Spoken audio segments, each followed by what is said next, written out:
Hello everyone, कैसे हैं आप सब। तो आज के इस वीडियो में हम लोग जो है इनवर्स ट्रिग्नोमेट्रिक फंक्शन के जो टेंजेंट फंक्शन होता है उसी के इनवर्स के बारे में डिस्कस करेंगे।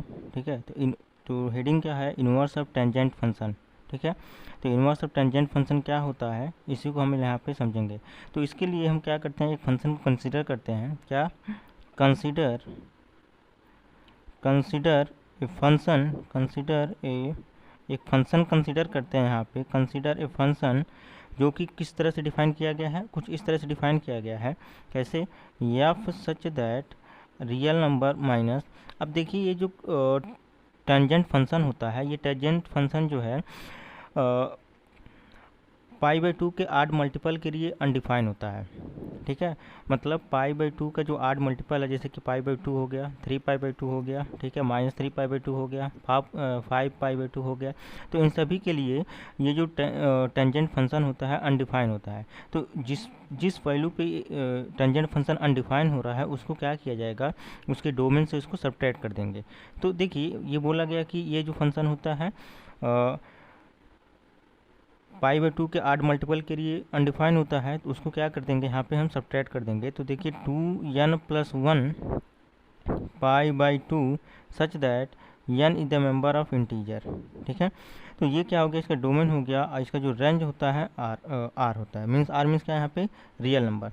तो इस तरह से हम यहाँ पे फंक्शन को डिफाइन कर सकते हैं सच दैट क्या है, f of x equal to क्या हो जाएगा, दिस इज 10x। बात समझ में आ गया, F of X equal to 10x। तो आप इसके करस्पॉन्डिंग यदि क्या करते हैं, ग्राफ को प्लाट करते हैं, तो ग्राफ को किस तरह से यहाँ पे प्लाट होगा इसको आप देखिए यहाँ पे। तो देखिए ये यहाँ पे हम क्या कर रहे हैं, ग्राफ को प्लाट कर रहे हैं। ठीक है, ये एक्स एक्सिस हो गया, ये यहाँ पे क्या हो गया, वाई एक्सिस हो गया। ठीक है, ये एक्स एक्सिस वाई एक्सिस, ठीक है ना। तो अब इस पर हम क्या करेंगे, ग्राफ को प्लाट करेंगे। तो ये देखिए यहाँ पे क्या हो गया, पाई बाई टू, यहाँ पे क्या हो गया, ये पाई हो गया। इस तरह से यहाँ पे क्या 3 पाई बाई टू, और यहाँ पे देखेंगे इस तरह से उसकी नेगेटिव डायरेक्शन में देखेंगे तो क्या हो जाएगा, यहाँ पे -पाई/2 हो जाएगा। और यहाँ पे फिर देखेंगे क्या, जैसे -पाई, फिर इस तरह से आगे देखेंगे तो -3 पाई/2। इस तरह से आगे भी देखेंगे तो -2 पाई हो जाएगा। इधर देखेंगे तो क्या 2 पाई हो जाएगा। यहाँ पे देखेंगे तो ये क्या हो गया, +1, ये हो गया +2, ये हो गया 1, ये हो गया 2। इस तरह से यहाँ नेगेटिव डायरेक्शन में देखेंगे तो ये -1 हो गया, ये यहाँ पे क्या हो गया, -2 हो गया। तो आप जब इसकी ग्राफ को प्लाट करेंगे तो देखेंगे क्या, देखिए तो यहाँ पे यदि x इक्वल टू 0 रखते हैं, ठीक है, तो x इक्वल टू 0 पे जो फंक्शन होगा, ठीक है, यहाँ पे निकाल लीजिए x इक्वल टू 0, तो tan 0 की वैल्यू कितनी हो जाएगी, 0 हो जाएगी।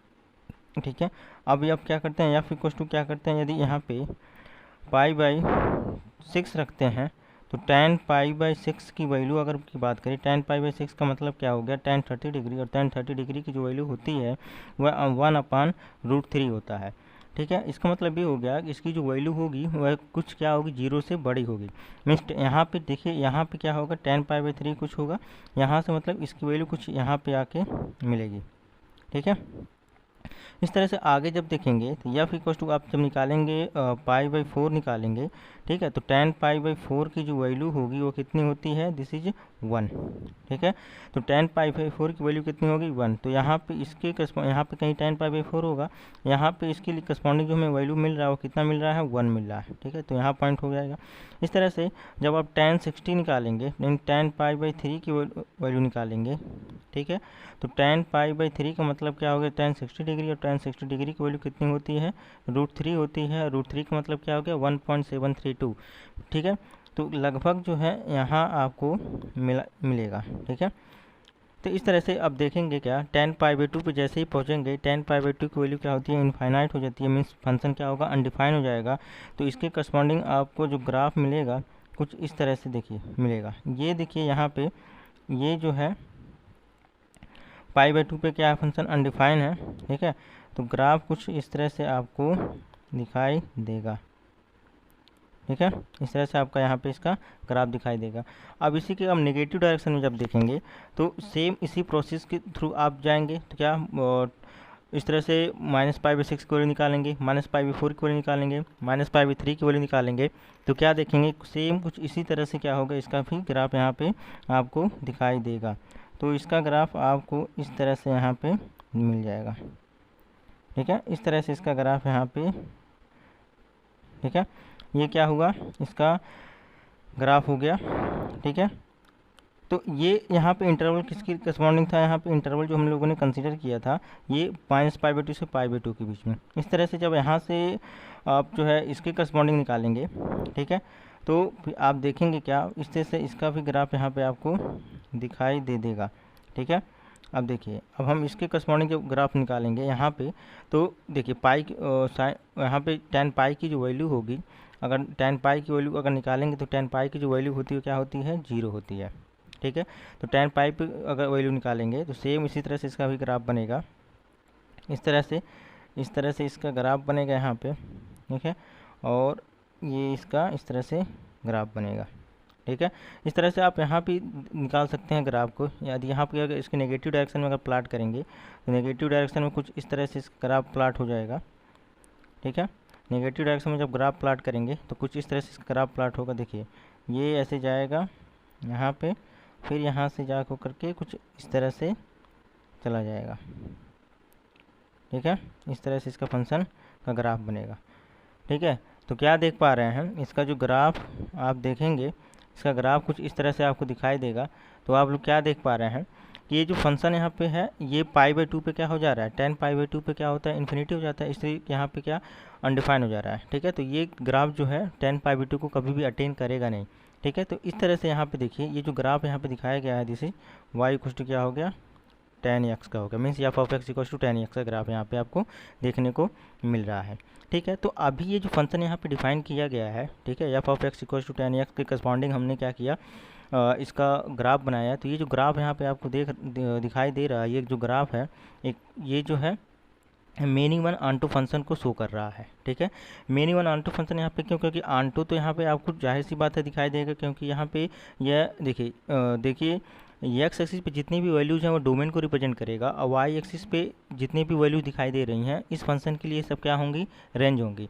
तो वाई एक्सिस पे ये ग्राफ जो है हर एक वैल्यू को क्या करते हुए जा रहा है, हर एक वैल्यू के करस्पॉन्डिंग होते हुए जा रहा है, ठीक है। तो इस वजह से इसका जो रेंज हो जाएगा रियल नंबर हो जाएगा, जैसे कि आप यहाँ पे देख सकते हैं डिफाइन किया गया है। और इसका जो डोमेन होगा, डोमेन में आप देखेंगे तो इस तरह से जितने भी वैल्यू यहाँ पे दिखाई दे रहे हैं ये सब क्या एक्स एक्सिस पे, वो सब क्या है, इसके डोमेन है, ठीक है। तो डोमेन में π/2 पे है, 3π/2 हो गया, इन सारे वैल्यूज पे जो फंक्शन हो क्या हो जाएगा, अनडिफाइन हो जाएगा, ठीक है। क्यों अनडिफाइन होगा, क्योंकि फंक्शन की जो वैल्यू है वह इन्फिनिटी की तरफ क्या हो रही है, टेंड कर जा रही है, ठीक है। तो इसके अभी यहाँ पे क्या करिए, अगर पूछा जाए कि ये फंक्शन क्या रिप्रेजेंट कर रहा है, तो इस फंक्शन को देखेंगे कि ये फंक्शन जो है मेनी वन आंटो फंक्शन को रिप्रेजेंट करेगा। क्यों, क्योंकि यदि आप एक्स एक्सिस के पैरेलल यदि इमेजिनरी लाइन ड्रा करते हैं तो देखेंगे क्या कि वह जो इमेजिनरी लाइन है इस दिए गए ग्राफ को क्या करेगा, यहाँ पे कट करेगा, यहाँ पे कट करेगा और यहाँ पे कट करेगा। इस तरह से देख क्या पा रहे हैं कि एक्स एक्सिस की पैरेलल जो इमेजिनरी लाइन है इस ग्राफ को मोर देन 2 पॉइंट पे कट कर रहा है। तो आप लोग को बताया गया था यदि कोई इमेजिनरी लाइन जो कि एक्स एक्सिस पैरेलल हो, यदि वह 2 या फिर 2 से अधिक पॉइंटों पे ग्राफ को इंटरसेक्ट कर रही है तो वह फंक्शन जो है क्या होगा, मेनी वन फंक्शन को रिप्रेजेंट करेगा, वह 1 1 नहीं होगा। तो हमें क्या करना है, इस फंक्शन को 1 1 बनाना है। तो इस फंक्शन को 1 1 बनाने के लिए हम क्या करेंगे, यदि इस फंक्शन के डोमेन को यदि हम यहाँ पे क्या कर दें, -π/2 से लेके π/2 के तक हम क्या करते हैं, रिस्ट्रिक्ट कर दें, ठीक है। इसके डोमेन को हम क्या करते हैं, -π/2 से लेके π/2 तक रिस्ट्रिक्ट कर दें, तो होगा क्या कि केवल ये ग्राफ आपको बनेगा और ये सारे ग्राफ नहीं दिखाई देंगे, तो केवल ये ग्राफ आपको मिलेगा। तो अब यहाँ पे जब केवल ये बनेगा तो आप देखेंगे इस फंक्शन के लिए क्या होगा, जो फंक्शन डिफाइन किया गया है वो क्या हो जाएगा, 1 1 हो जाएगा। या फिर आप क्या π/2 से लेकर के 3π/2 ले सकते हैं, रिस्ट्रिक्ट कर सकते हैं, या फिर -3π/2 से लेकर के -π/2 में रिस्ट्रिक्ट कर सकते हैं, ठीक है। तो कहने का मतलब क्या कि आप किसी भी डोमेन को ले करके यहाँ पे रिस्ट्रिक्ट करेंगे तो हर एक डोमेन में आपको क्या देखने को मिलेगा कि फंक्शन क्या होगा, 1 1 होगा, ठीक है। तो इसके इस तरह से हम यहाँ पे इस तरह से डिफाइन कर सकते हैं क्या, देखिए इसके डोमेन को रिस्ट्रिक्ट करिए, तो डोमेन को यहाँ पे जब रिस्ट्रिक्ट करेंगे तो यहाँ पे क्या आपको देखने को मिलेगा, ये जो फंक्शन है वह -π/2 और π/2 पे क्या हो रहा है, अनडिफाइन हो रहा है। ठीक है, तो यहाँ पे हम क्या लिखेंगे, ओपन इंटरवल लेंगे -π/2 π/2, ठीक है, से कहाँ तक, रियल नंबर तक। ठीक है, कोई ज़रूरी नहीं है कि यदि आप ये जो इंटरवल यहाँ पे कंसिडर किया गया वही इंटरवल कंसिडर करें। ठीक है, यहाँ पे आप जो है π/2 से लेकर के r हम लिख दे रहे हैं यहाँ पे क्या, π/2 से लेकर के 3π/2 भी कंसिडर कर सकते हैं, या फिर आप यहाँ पे नेगेटिव डायरेक्शन में जाएंगे तो क्या हो जाएगा, -3π/2 से लेकर के -π/2 भी कंसिडर कर सकते हैं। ठीक है, तो इस तरह से हमें क्या देखने को मिलेगा, डिफरेंट जो इंटरवल है, ठीक है, इसके करस्पॉन्डिंग हमें क्या मिलेगा, डिफरेंट ब्रांच मिलेंगे। ठीक है ना, तो हम किसी भी इंटरवल को यहाँ पे कंसिडर कर सकते हैं। हर एक इंटरवल में हमें फंक्शन क्या होगा, 1 ऑन टू होगा। ठीक है, तो देखिए अब जब ये 1 हो जाएगा तो इसके लिए क्या होगा, इन सभी इंटरवल के करस्पॉन्डिंग जो फंक्शन होगा कैसा होगा, बाइजेक्टिव हो जाएगा। क्यों, क्योंकि फंक्शन क्या हो गया है, अब 1 हो चुका है। ठीक है, अब ये क्या हो गया, बाइजेक्टिव हो गया। अब ये जब बाइजेक्टिव हो गया इसका मतलब क्या, कि इसका इन्वर्स एग्जिस्ट करेगा। तो इस तरह से यहाँ पे क्या देखने को मिलेगा, therefore inverse of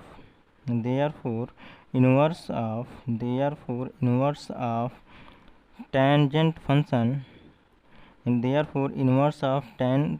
function exist। ठीक है, क्या होगा, टेंजेंट फंक्शन का जो इन्वर्स होगा अब क्या करेगा, एग्जिस्ट करेगा।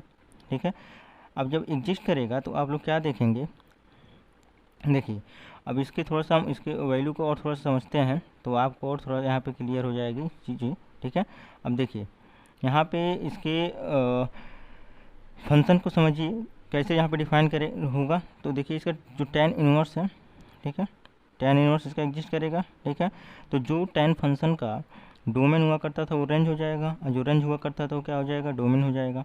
तो यहाँ पे देखिए tan फंक्शन का यहाँ पे जो डोमेन है क्या हो जाएगा, tan इनवर्स फंक्शन का जो डोमेन होगा क्या हो जाएगा, रियल नंबर हो जाएगा। और जो यहाँ पे रेंज होगा वो क्या हो जाएगा, ओपन इंटरवल -π/2 π/2। कोई ज़रूरी नहीं है, आप इसको भी कंसिडर कर सकते हैं क्या, π/2 से लेकर के क्या 3π/2 भी ले सकते हैं। ठीक है, 3π/2 से लेके आप क्या ले सकते हैं, 5π/2 भी ले सकते हैं। ठीक है, आप जो है -3π/2 से लेकर के -π/2 भी कंसिडर कर सकते हैं। तो इन सारे इंटरवल में, ठीक है, जितने भी यहाँ पे रेंज दिखाई दे रहा है हर एक रेंज में ये जो फंक्शन है tan इनवर्स फंक्शन, ये क्या होगा, 1 ऑन टू होगा। ठीक है, मीन्स बाइजेक्टिव होगा। ठीक है, तो अब देखिए डिफरेंट जो इंटरवल यहाँ पे दिखाई दे रहे हैं, इन सभी इंटरवल के करस्पॉन्डिंग हमें क्या मिलेंगे, डिफरेंट ब्रांच मिलेंगे। ठीक है, तो अब इस फंक्शन को अगर हम पहला रेंज कंसिडर करते हैं, ठीक है, तो फर्स्ट रेंज के करस्पॉन्डिंग हमें क्या मिलेगा, इस तरह से हम डिफाइन कर दे सकते हैं क्या, such that tan inverse x equals to क्या, थीटा। ये इफ़ एंड ओनली इफ़, क्या मतलब, ये दोनों तरफ इम्प्लाई करेगा क्या, x इक्वल्स टू क्या हो जाएगा यहाँ पे, दिस इज tan थीटा।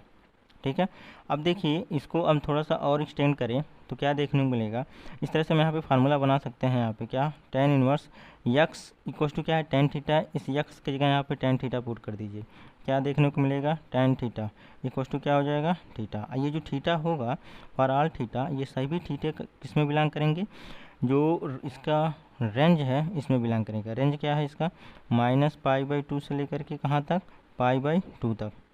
ठीक है, अब दूसरा जो फार्मूला बनेगा यहाँ पे, देखिए दूसरा फार्मूला क्या बनेगा यहाँ पे, दिस इज tan थीटा। अब देखिए x इक्वल्स टू क्या है, tan theta, means tan theta equals to x। इस थीटा की जगह हम क्या रख देते हैं, tan इनवर्स x रख देते हैं, तो क्या देखने को मिलेगा, tan in bracket tan inverse x equals to क्या हो जाएगा, x। और जितने भी फॉर ऑल x, जितने भी x यहाँ पे हैं वो सब इस रियल नंबर में ही क्या करेंगे, बिलोंग करेंगे।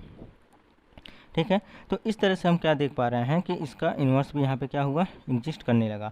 अब देखिए जो इसका इन्वर्स यहाँ पे ये जो फर्स्ट रेंज यहाँ पे है -π/2 π/2, इस रेंज के करस्पॉन्डिंग हम क्या करेंगे, ग्राफ प्लाट करेंगे। ठीक है, जो ग्राफ प्लाट होगा, ठीक है, जो ब्रांच हमें मिलेगा उस ब्रांच को क्या बोला जाएगा, प्रिंसिपल वैल्यू ब्रांच बोलेंगे। ठीक है, तो देखिए यदि यहाँ पे हम क्या करते हैं, इसके ग्राफ को यहाँ पे क्या करते हैं, ड्रा करते हैं। देखिए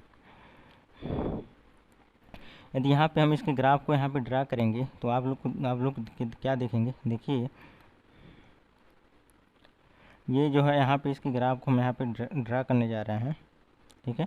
तो देखिए ये हो गया यहाँ पे, ये हो गया y एक्सिस यहाँ पे रिप्रेजेंट हो जाएगा, और ये क्या हो जाएगा, x एक्सिस रिप्रेजेंट हो जाएगा, ठीक है ना। तो ये हो गया x एक्सिस और ये हो गया y एक्सिस, ठीक है। और यहाँ पे क्या हो जाएगा, 1 हो गया, ये 2 हो गया, इस तरह से यहाँ पे देखेंगे -1 हो जाएगा, ये -2 हो जाएगा, ठीक है। यदि अब इसके ग्राफ को प्लाट करेंगे तो ग्राफ को जब प्लाट करेंगे, अब ये जो y एक्सिस पे जो वैल्यू होगी क्या, π/2 हो गया, इस तरह से यहाँ पे देखेंगे तो पाई हो जाएगा, यहाँ पे देखेंगे तो क्या हो जाएगा -π/2, क्योंकि इसका जो इंटरवल होता है, रेंज है -π/2, π/2 है, ओपन इंटरवल है। तो इसी के करस्पॉन्डिंग हम क्या करेंगे, ग्राफ को जब प्लाट करेंगे तो देखिए ग्राफ कुछ इस तरह से इसका प्लाट होगा, ठीक है। ग्राफ को भी हम आपको दिखा रहे हैं किस तरह से इसका प्लाट होगा, देखिए। तो ये यहाँ पे इस तरह से इसके ग्राफ को जब प्लाट करेंगे तो इसका ग्राफ जो है कुछ इस तरह से आपको बनता हुआ दिखाई देगा, ठीक है। ये आपका जो यहाँ पे जो ग्राफ दिखाई दे रहा है y इक्वल्स टू क्या है, tan inverse x, y equals to tan inverse x का क्या है, ग्राफ है, ठीक है। इसमें तो इस जो यहाँ पे ग्राफ दिखाई दे रहा है जिसे ब्रांच हम बोल रहे हैं, इस ब्रांच को बोलते हैं क्या, इस ब्रांच को बोलते हैं प्रिंसिपल वैल्यू ब्रांच। क्या बोलते हैं, प्रिंसिपल वैल्यू ब्रांच, ठीक है। इस ब्रांच को बोला जाता है प्रिंसिपल वैल्यू ब्रांच। और देखिए इस प्रिंसिपल वैल्यू ब्रांच के में, ठीक है, साइन इस फंक्शन की जितनी भी वैल्यू लाई करती हैं, ठीक है, इस जो रेंज यहाँ पे दिखाई दे रहा है, प्रिंसिपल वैल्यू ब्रांच का जितना रेंज यहाँ पे दिखाई दे रहा है, ठीक है, रेंज क्या है -π/2 से लेकर π/2, इस रेंज में जितनी भी वैल्यूज लाई करती हैं उन सारी वैल्यूज को बोला जाता है प्रिंसिपल वैल्यू, ठीक है। और एक बात यहाँ पे और समझना ज़रूरी है कि इन सारे ग्राफ को देखने के बाद हम लोगों ने क्या ऑब्जर्व किया, हम लोगों ने ऑब्जर्व क्या किया, अगर हम उसके ऑब्जर्वेशन की बात करते हैं, ठीक है, ऑब्जर्वेशन की बात करें तो ऑब्जर्वेशन में हम लोग क्या देख पा रहे हैं कि ये जो फंक्शन है यहाँ पे tan फंक्शन जो होता है, tan फंक्शन और tan इनवर्स फंक्शन दोनों क्या होते हैं, इंक्रीजिंग होते हैं, ठीक है। tan x और tan इनवर्स x दोनों फंक्शन कैसे होते हैं, इंक्रीजिंग होते हैं। ये जो इंक्रीजिंग होता है, ये जो है अपने अपने डोमेन में दोनों क्या होते हैं, इंक्रीजिंग फंक्शन होते हैं। तो इसका tan x का अगर डोमेन की बात करें तो ओपन इंटरवल -π/2 π/2 होता है, ठीक है। इसमें ये tan x क्या होता है, इंक्रीजिंग फंक्शन होता है, जबकि tan इनवर्स x का अगर डोमेन की बात करेंगे तो इसका जो डोमेन होता है वो क्या होता है, रियल नंबर होता है। तो इन दोनों में क्या होते हैं, ये दोनों फंक्शन इंक्रीजिंग होते हैं, ठीक है। ये हो गया पहला पॉइंट, ठीक है। सेकंड पॉइंट ऑब्जर्वेशन की बात करेंगे, ठीक है। तो सेकंड पॉइंट अब देखिए tan इनवर्स x की जो मैक्सिमम वैल्यू होती है, यानी maximum value of tan inverse x, ठीक है, कितनी होती है, दिस इज π/2, ठीक है। और मिनिमम वैल्यू की अगर बात करें, minimum value of tan inverse x, ठीक है, tan इनवर्स x की जो मिनिमम वैल्यू होती है वह -π/2 होती है, ठीक है।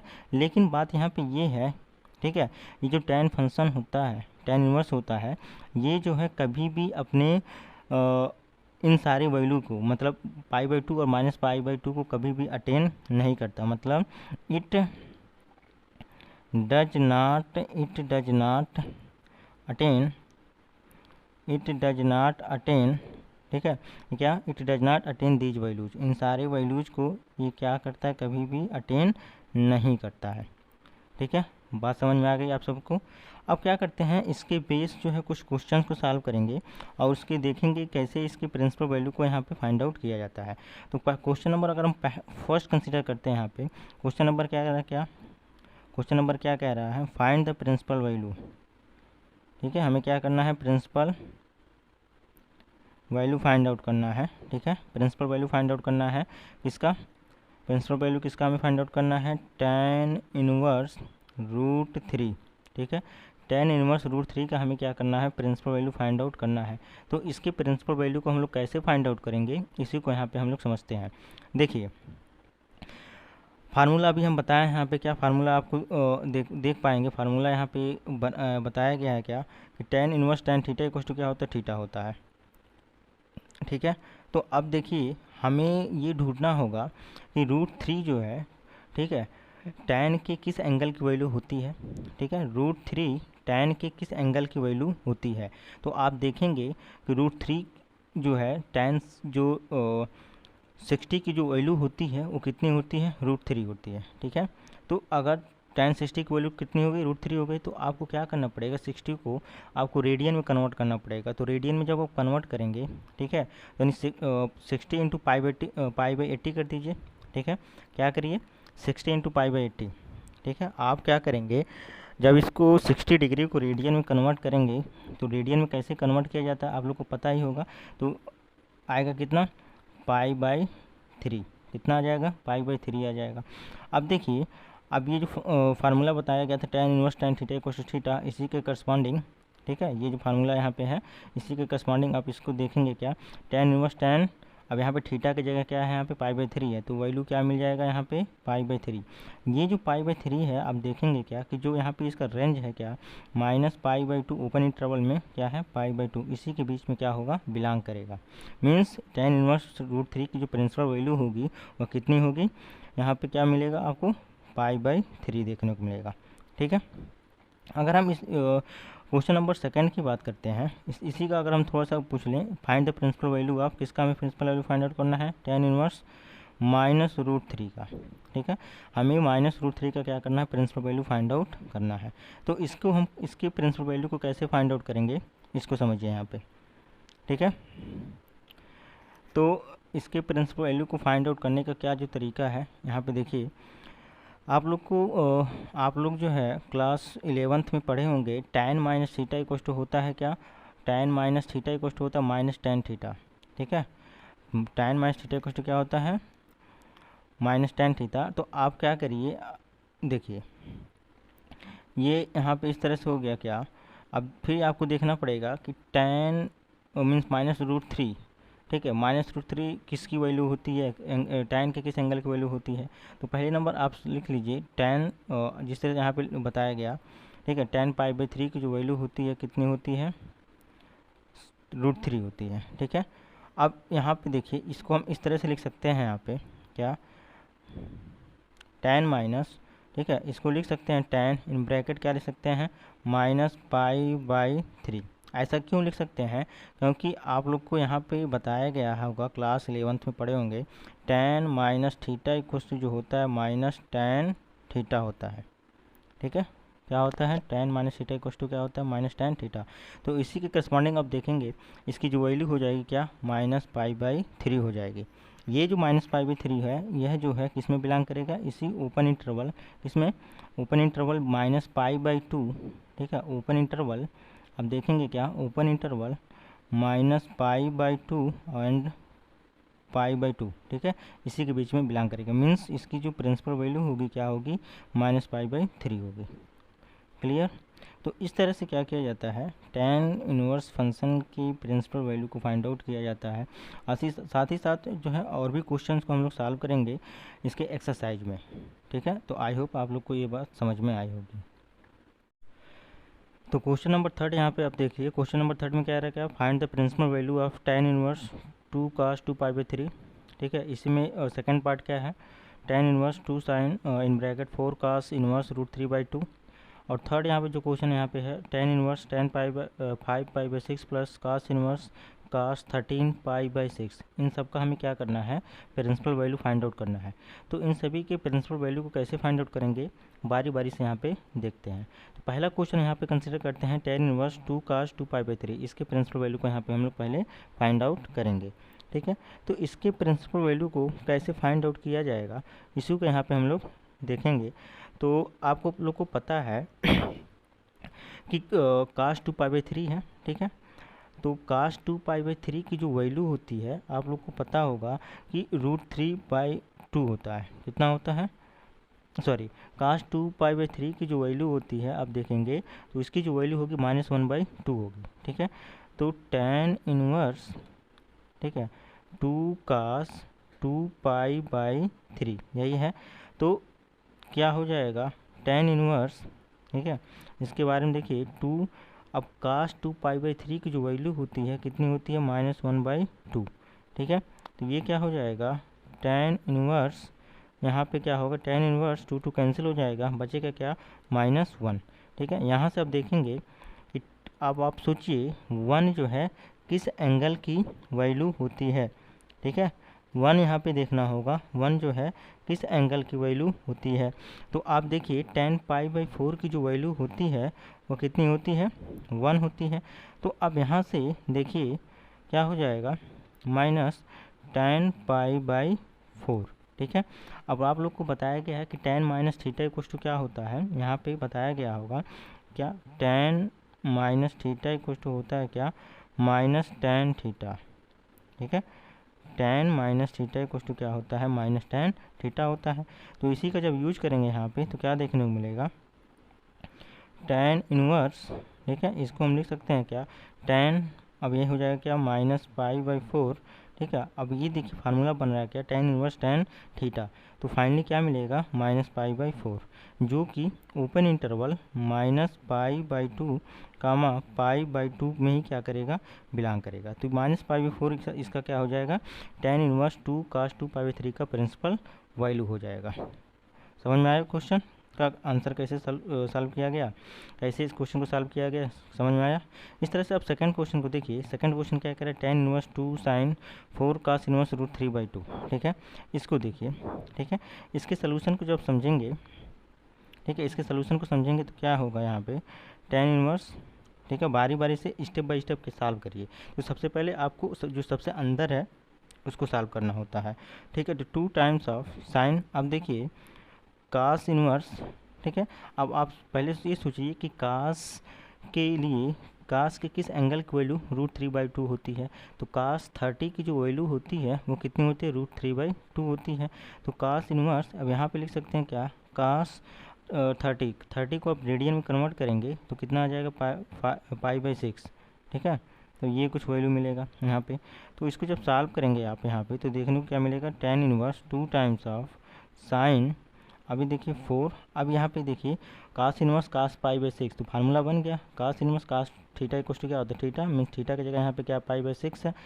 ठीक है, तो ये यहाँ पे फार्मूला आपको दिखाई देगा। तो 2 से अब कार्ड कैंसिल कर दी, 2 2 4, 2 3 6, तो क्या देखने को मिलेगा आगे, tan इनवर्स, ठीक है, 2 टाइम्स ऑफ, अब यहाँ पे आपको मिलेगा क्या, sin 2π/3। ठीक है, sin 2π/3 की जो वैल्यू होती है वो कितनी होती है, √3/2 होती है। ठीक है, तो tan इनवर्स 2 इंटू साइन 2π/3 की वैल्यू कितनी होती है, √3/2 होती है। तो 2 से 2 कैंसिल हो जाएगा, क्या बचेगा, tan इनवर्स √3 बचेगा। ठीक है, अब यहाँ पे जब इसको सॉल्व करेंगे तो √3, अब देखिए tan के किस एंगल की वैल्यू √3 होती है, तो आपको पता है कि tan के 60 की जो वैल्यू होती है √3 होती है। 60 को आप क्या करिए, रेडियन में कन्वर्ट करेंगे तो मिलेगा कितना, tan π/3। ठीक है, अब ये फार्मूला बन गया tan inverse tan theta equal to theta, and theta की जगह यहाँ पे क्या है, π/3। तो ये जो π/3 आपको दिखाई दे रहा है यही क्या हो जाएगा, इसका principal value of the given question. ठीक है, ये जो है देखिए, ये जो है ओपन इंटरवल -π/2 कामा π/2 में ही क्या करेगा, बिलोंग करेगा। ठीक है, तो इस तरह से π/3 जो है दिए गए क्वेश्चन का क्या हो गया, प्रिंसिपल वैल्यू हो गया। अच्छा, अब सेकंड यहाँ पे थर्ड जो क्वेश्चन है, थर्ड क्वेश्चन देख लीजिए, लिखा है क्या, tan inverse tan 5π/6 plus cos inverse cos 13π/6, ये क्वेश्चन यहाँ पे दिया हुआ है। तो इसको जो है कैसे सॉल्व किया जाएगा, इसको यहाँ पे हम लोग थोड़ा सा समझेंगे। तो देखिए सबसे पहले आप देख लीजिए कि जो यहाँ पे x लिखा मीन्स 5π/6 है, यदि आप फार्मूले के अकॉर्डिंग डायरेक्टली लिखेंगे तो क्या देखने को मिलेगा, 5π/6। ठीक है, 5π/6, ये 5π/6 जो है does not belong to open interval -π/2 and π/2, इसके बीच में बिलोंग नहीं कर रहा है। इस तरह से आप देखेंगे क्या, यहाँ पे 13π/6 दिखाई दे रहा है, ये जो है, अब देखिए कास इनवर्स ये, हाँ, अगर हम डायरेक्टली रखेंगे तो cos inverse cos theta equal to cos theta हो जाता है, cos inverse cos theta equal theta means 13π/6। अब ये 13π/6 क्या इसके कास इनवर्स के रेंज में बिलोंग कर रहा है। तो देखिए कास इनवर्स का रेंज क्या होता है, 0 to π होता है। ठीक है, क्लोज इंटरवल 0 to π। ठीक है, तो 0 to π के बीच में ठीक है, क्या ये बिलोंग कर रहा है? ये बिलोंग नहीं करेगा। इसका मतलब कि 5π/6 tan इनवर्स का जो वैल्यू आ रहा है प्रिंसिपल वैल्यू, और 13π/6 कास का जो आ रहा है, ये दोनों जो है प्रिंसिपल वैल्यू नहीं है। ठीक है, इसका मतलब इन दोनों का जो प्रिंसिपल वैल्यू क्या हो जाएगा? 0 हो जाएगा, यानी 0 + 0 फाइनली क्या मिला? 0। ठीक है, तो इस दिए गए क्वेश्चन का जो प्रिंसिपल वैल्यू होगा क्या हो जाएगा? 0 होगा। बात समझ में? 0 क्यों हो रहा है? क्लियर है? तो इस तरह से क्वेश्चन को यहाँ पे सॉल्व किया जाता है। एक क्वेश्चन और हम यहाँ पे कंसिडर करते हैं, क्वेश्चन नंबर 4 यहाँ पे है। ठीक है, क्वेश्चन नंबर 4 में हमें ये पूछा जा रहा है क्या कि विच इज ग्रेटर, क्या पूछा जा रहा है? विच इज ग्रेटर, इसमें से कौन सा पूछा जा रहा है, कौन सा ग्रेटर है? ठीक है, विच इज ग्रेटर, ग्रेटर कौन कौन से किसमें किसमें है? tan 1 और tan इनवर्स 1। ठीक है, tan 1 एंड tan इनवर्स 1। ठीक है, tan 1 और tan इनवर्स 1 में कौन बड़ा है, ये हमसे पूछा जा रहा है। तो इसको कैसे अगर बताएंगे, ठीक है, इसको समझिए। ठीक है, अगर आपको डायरेक्टली इस एग्जाम में पूछ लिया जाता है which one is greater objective type में, तो कैसे इसको बताएंगे समझिए। ठीक है, आप लोग को पता है कि tan π/4 की जो वैल्यू होती है कितनी होती है? 1 होती है। ये भी आपको मालूम है कि tan इनवर्स 1 की जो वैल्यू होती है वो कितनी होती है? tan इनवर्स 1 की वैल्यू कितनी होती है? π/4 होती है। ठीक है, तो जाहिर सी बात है कि यहाँ पे 1 जो क्या होगा? π/4 से हमेशा बड़ा होगा। अब वैसे भी देख लेंगे, π/, की वैल्यू होती है 3.14, 4 से डिवाइड करेंगे तो जाहिर सी बात है 1 से छोटा आएगा। तो कहने का मतलब क्या, इस तरह से क्या देखने को मिलेगा? 1 इज ग्रेटर देन π/4। ठीक है, अब दोनों तरफ क्या करिए? अब tan ले लीजिए, तो क्या देखने को मिलेगा? tan 1 इज ग्रेटर देन क्या हो जाएगा? tan π/4। ठीक है ना, अब ये जब tan π/4 हो जाएगा, ठीक है, अब देखिए यहाँ पे tan π/4 की वैल्यू क्या हो जाएगी? यहाँ पे 1। ठीक है, इतना समझ में आया?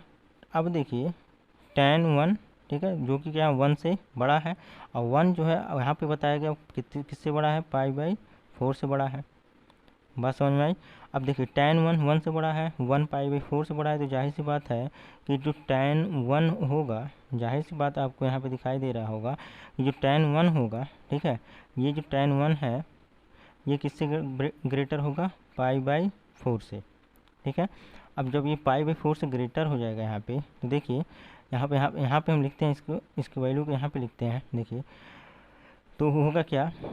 tan 1, अब देखिए π/4 की वैल्यू यहाँ पे हम लोग देखें क्या? tan इनवर्स 1 की वैल्यू कितनी है? π/4 है। ठीक है, तो अब यहाँ पे π/4 की जगह हम क्या लिखते हैं? tan इनवर्स 1 लिख देते हैं। ठीक है, tan इनवर्स 1। ठीक है, तो इस तरह से हम लोगों ने क्या पाया कि tan 1 और tan इनवर्स 1 में कौन बड़ा है? तो क्या देखने को मिल रहा है कि tan 1 क्या है? tan इनवर्स 1 से ग्रेटर है। बात समझ में आ गया? तो इस तरह से इस क्वेश्चन को सॉल्व किया जाता है। आई होप आप लोग समझे होंगे। ठीक है, अब नेक्स्ट लेक्चर में हम लोग जो है कोटैंजेंट फंक्शन के बारे में समझेंगे। ठीक है, ओके।